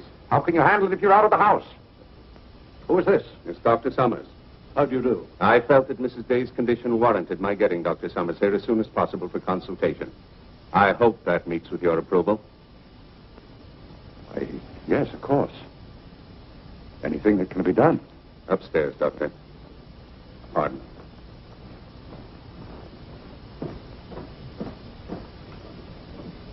Mrs. Day is in good hands now, Mr. Day. There's nothing you and I can do at the moment to help. Dr. Lloyd. Yes? There's something that's troubling Mrs. Day's mind. Oh? I think you know what I refer to. Yes. You mean the fact that you've never been baptized? Yes, I gathered that you knew about it from your sermon last Sunday. But let's not get angry. I think something had better be done about it. Yes, Mr. Day?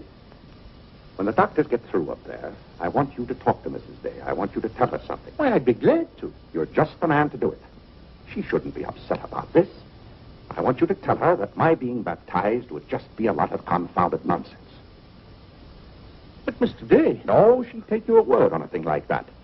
And we both must do everything we can to help her now. But the solution is so simple. It would take only your consent to be baptized. That's out of the question. And I'm surprised that a grown man like you would suggest such a thing.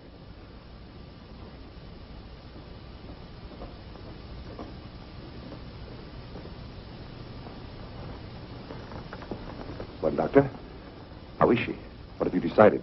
Is there a room we could use for our consultation? Well, yes, my library. Doctor. Dr. Summers, this isn't serious, is it? After we've had our consultation, we'll talk to you, Mr. Day. But surely... Rest assured, Dr. Summers will do everything that is humanly possible. We'll try not to be long.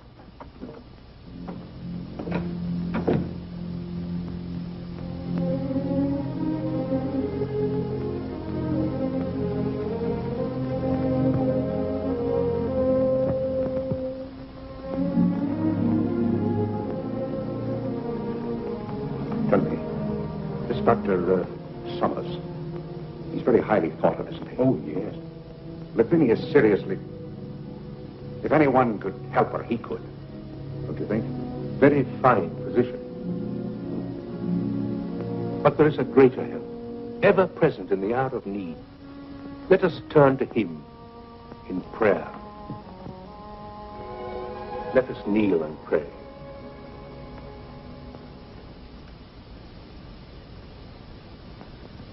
Let us kneel and pray.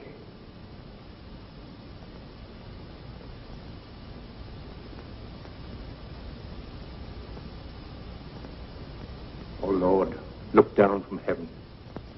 Behold, visit, and relieve this thy servant who is grieved with sickness. Have mercy on her, O Lord. Have mercy on this miserable sinner. Forgive her, and extend thy accustomed She's not a miserable sinner, and you know it. Oh, God! You know Vinny is not a miserable sinner. She's a fine woman. She shouldn't be made to suffer. It's got to stop, I tell you. It's got to stop. Have mercy, I say. Have mercy, I tell you. What's the matter, Claire? What's wrong? Vinny. Vinny, what are you doing down here? You shouldn't be out of bed.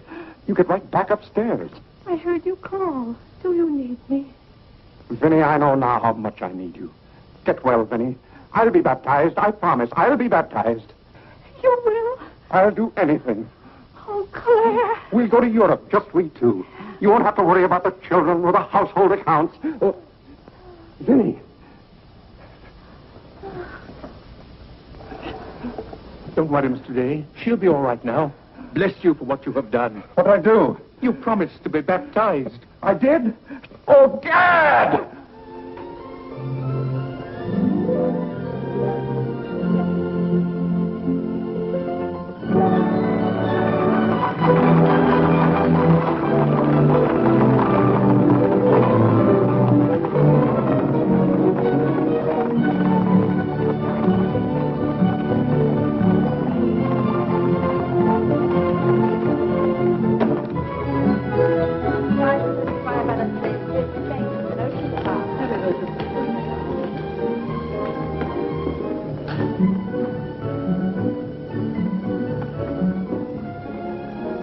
Isn't it drafty here, Mother?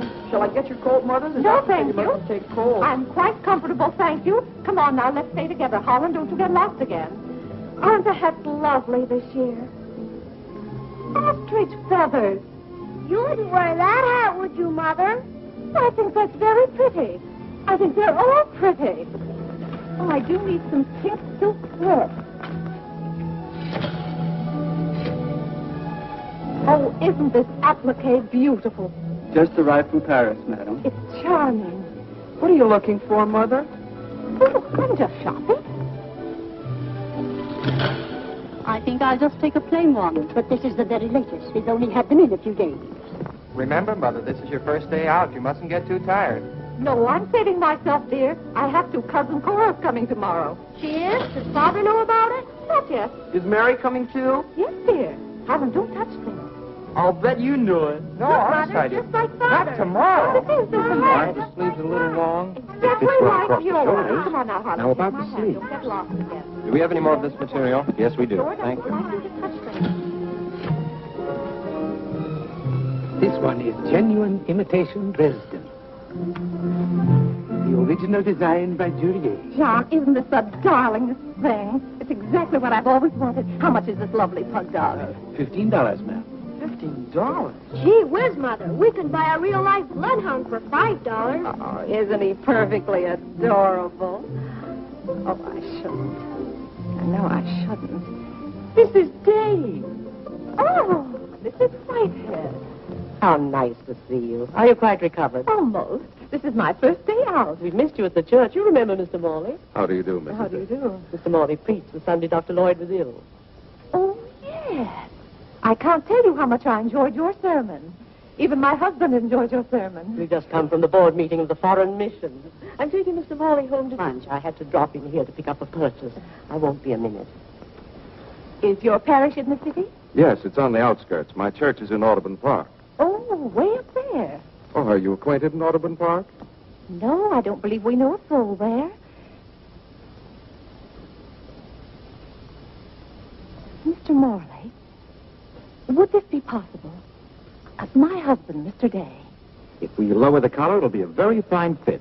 You won't find a better suit of clothes in the city for $15. Oh, it's not the price.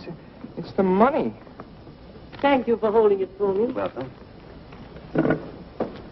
Goodbye, Mrs. Day. I hope we meet again soon. Goodbye. It was very pleasant meeting you again. I think it was divine providence. I shall be delighted to be of service. Goodbye, Mr. Morley. Goodbye. May I work it? Oh, no, it's against the rules.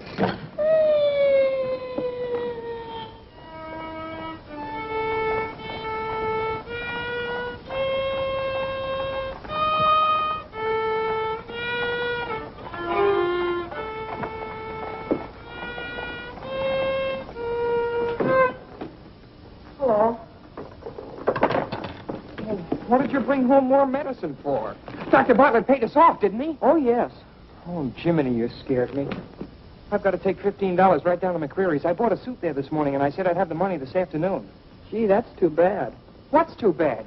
Well, you see, Clarence, What? Dr. Bartlett paid us off in medicine. Oh, Dad! Well, he thanked us, too, for our services to mankind. But my suit, I've got to have it tomorrow. And besides, they're making the alterations. I've got to have $15. Maybe you could offer them 15 bottles of medicine.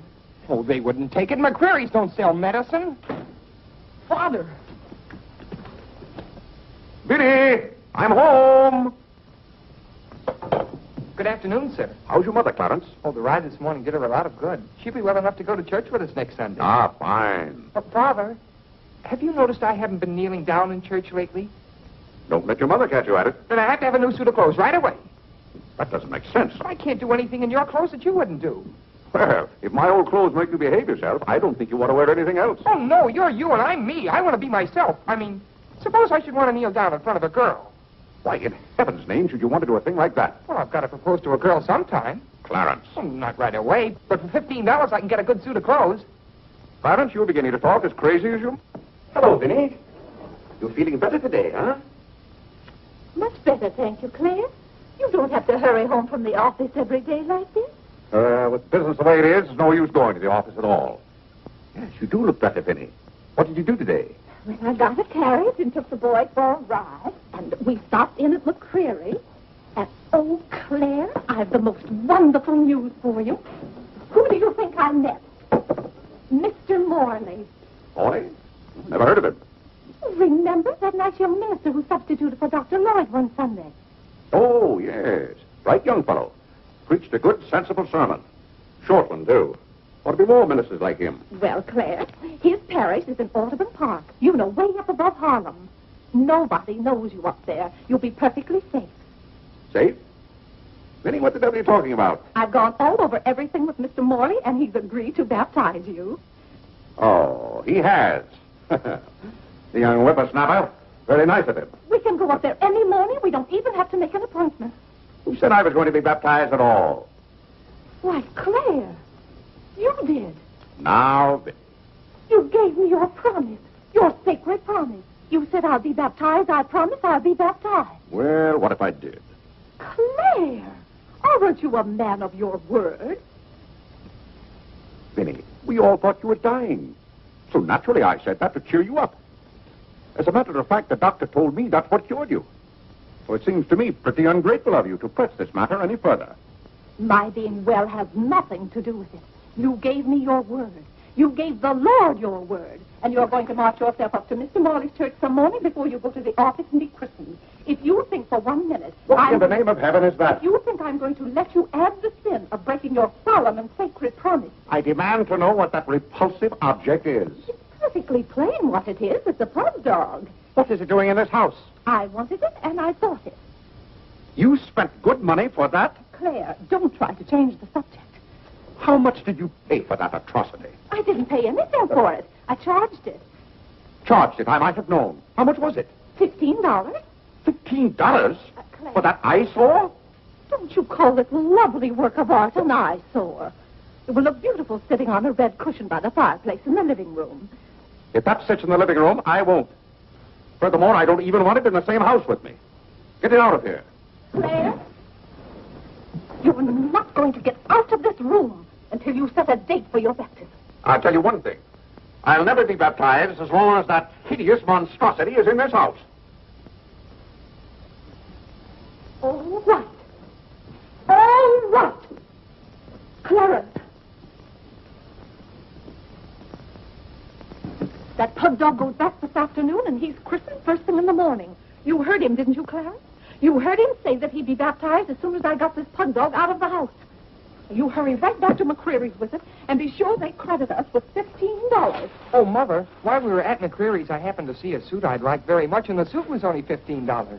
Well, Clarence, I'm afraid your suit will have to wait until after I get your father christened. Well, no, I meant that since the suit cost just the same as the pug dog, if I exchange the pug dog for the suit...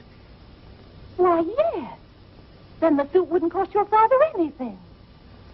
Why, how bright of you, Clarence, to think of that. I'd better start right away before McCreary's closes. Yes.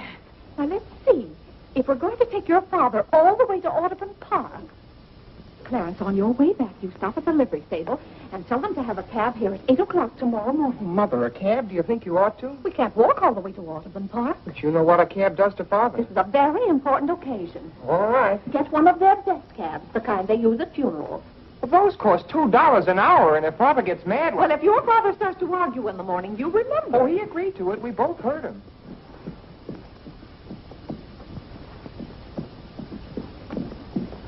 I hope you notice Clarence is returning the pug dog. Well, that's a sign you're getting your faculties back. Don't dawdle, Clarence.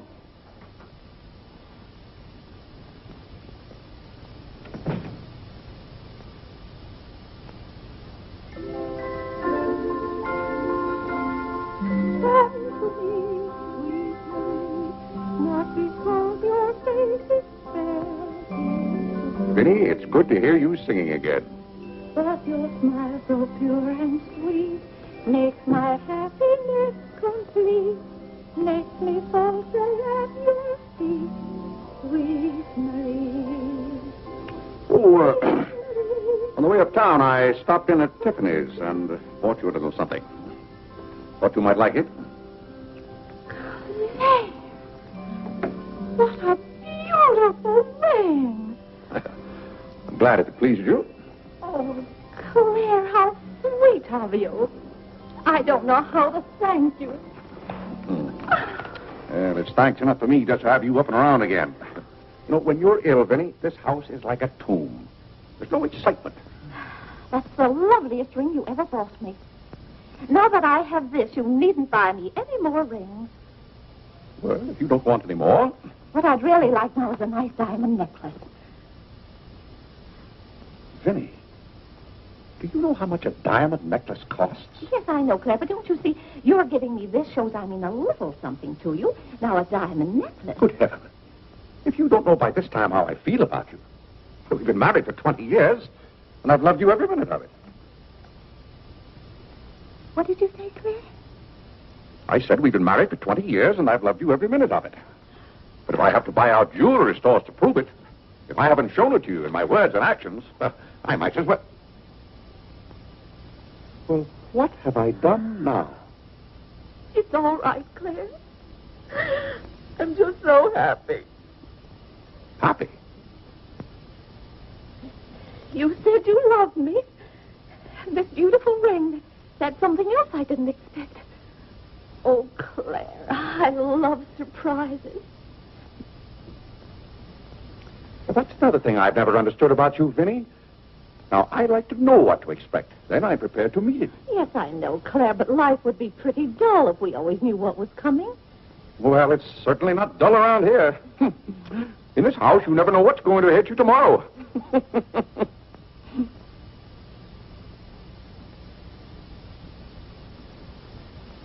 Every daisy in the dell knows my secret, knows it well, and yet I dare not tell thee, sweet Marie,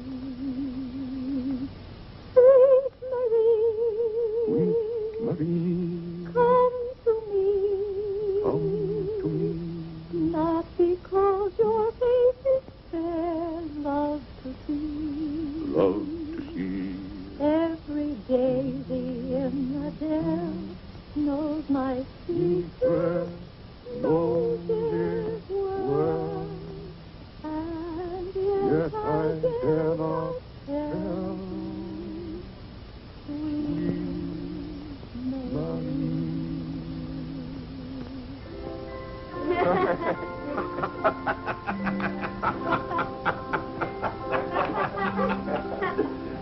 Well, then, Harlan, the very... Who are you? What's your name? Margaret, sir. Can't be Margaret. We've got one Margaret in the house. At home they call me Maggie, sir. All right, Maggie. If her name's Margaret, that's a good sign. Maybe she'll stay a while. Do you know, boys, your mother used to be just the same about cooks as she is about maids. Never could keep them, for some reason. Well, one day about 14 years ago. Yes, it was right after you were born, John. My, you were a homely baby.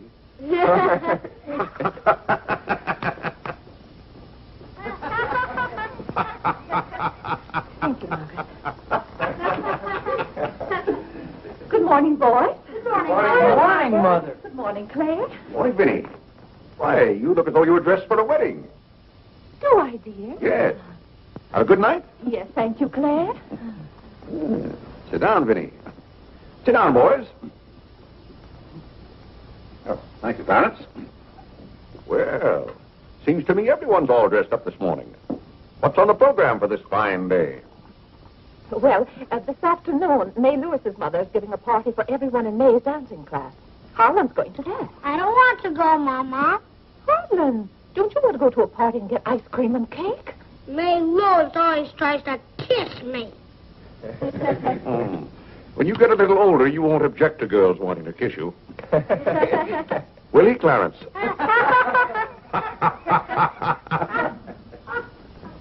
This is for you, Mr. Day. Where shall I put it? Oh, that's for me, I think. Take it upstairs, Maggie. Wait a minute, Maggie. Bring it here. Let's see it.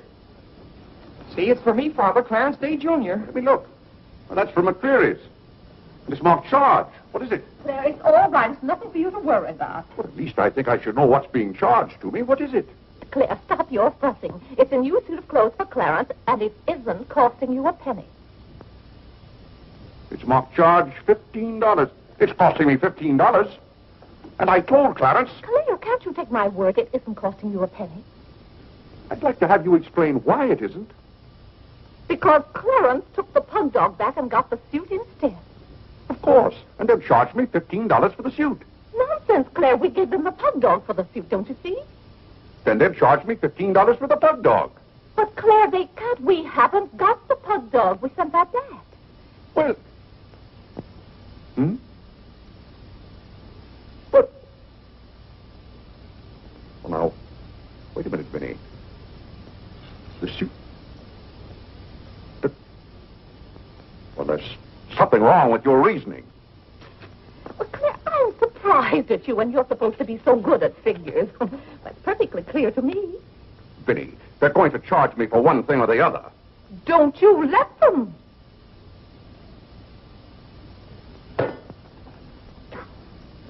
Well, McCreary's aren't giving away suits and they aren't giving away pug dogs. Why, it should be clear to a child that if Clarence sent the pug dog back, they... Well... I will not have that botanical freak in this room. John, have you been going around this town selling medicine? Yes, Mother. Dog medicine? No, Mother, not dog medicine. This letter from Mrs. Sprague says you sold her a bottle of this medicine and that her little boy gave some of it to their dog and it killed him. Now she wants $10 from us for a new dog. Here, let me see that letter. Well, we shouldn't have given it to a dog. It's for humans. Why, it's Bartlett's beneficent balm made from a secret formula. Have you been going around among our friends and neighbors selling some patent nostrum? But it's good medicine, Father. I can prove that by Mother. Vinny, what do you know about this? Well, nothing, Claire. But I'm sure John... No, I mean that day Mother was... That's enough. You're going to every house where you sold a bottle of that concoction and buy it all back. But it's $1 a bottle. I don't care how much it is. Here, I'll give you the money now. How many bottles did you sell? 128. 128? Claire, I always told you John would make a good businessman. Young man, you'll have to come down to my office with me. I'll give you the money to buy back that medicine. $128. And $10 more for Mrs. Sprague's dog. That's $138. Thank you, Vinny. But it's all coming out of your allowance. That means that you'll not get another penny until the whole $138 is paid up. I'll be 21 years old. Oh, Gad! What's the matter, Claire? What's wrong?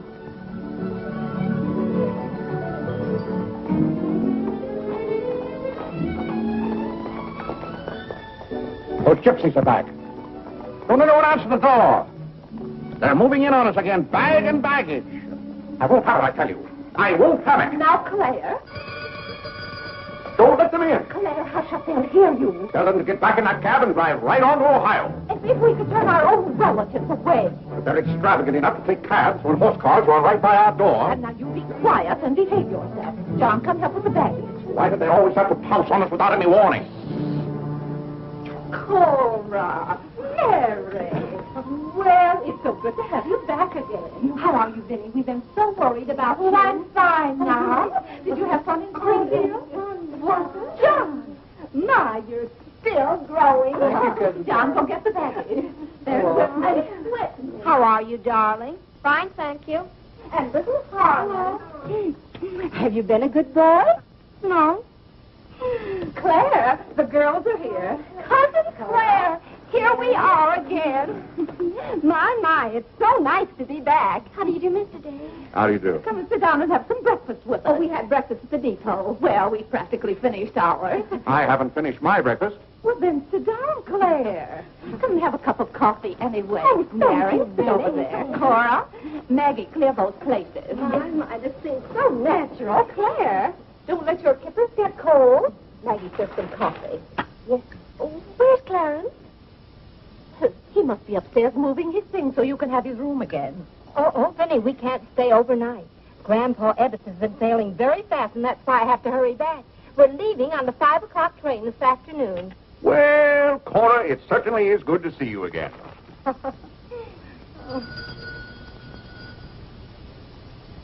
Well, who can that be?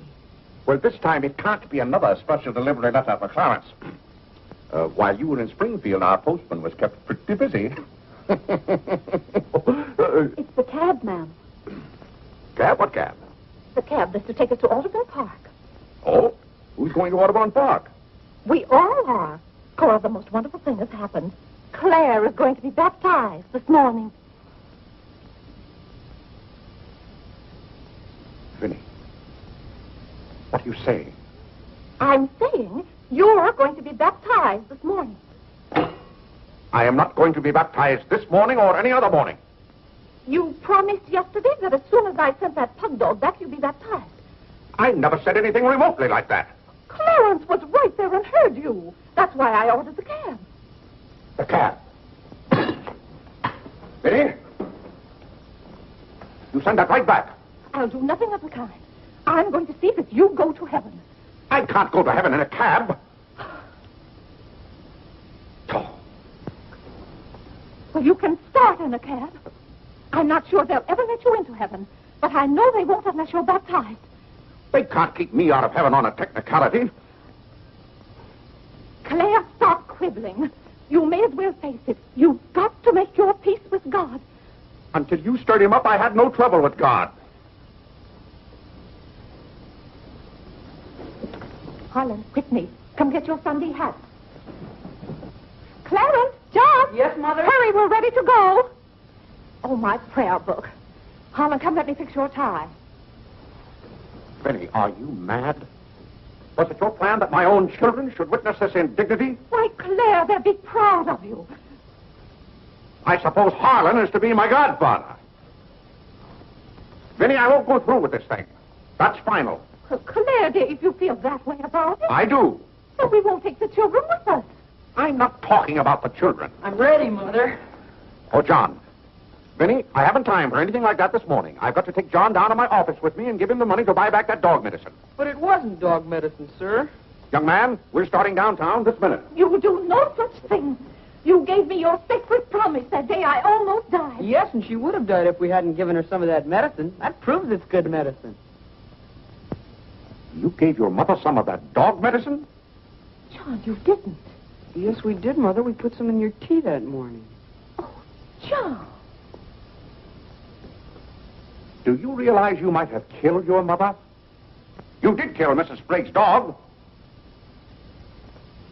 John, I'll have to give considerable thought as to how you're to be punished for this. But Claire... No, Vinny. When I think of that day, why, we might have lost you. You're all right now, thank heaven. But what I went through that afternoon, the way I felt, I'll never forget it. You've forgotten it already. What do you mean? That was the day you gave me your sacred promise. Yes, but I wouldn't have given you my promise if I hadn't thought you were dying, and you wouldn't have almost died if John hadn't given you that dog medicine. Don't you see? Well, the whole thing is illegal. Suppose I had died. It wouldn't make any difference to you. You don't care whether we meet in heaven or not. You don't care whether you ever see me and the children again. Now, Vinny, you're not being fair to me. It's all right, Claire. If you don't love us enough, there's nothing we can do about it. But that has nothing to do with it. I love my family as much as any man. All my life I struggled and worked just to... Yeah, there's that cab.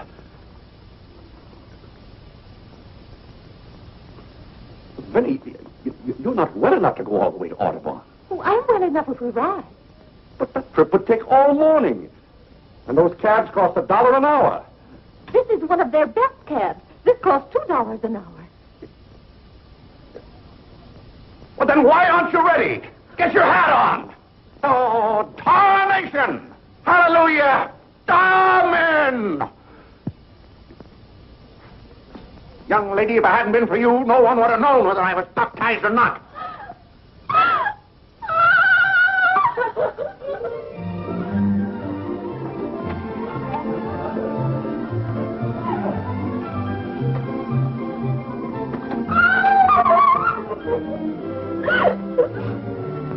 Oh, Gad! Good morning, Mr. Day. Going to the office? No. I'm going to be baptized.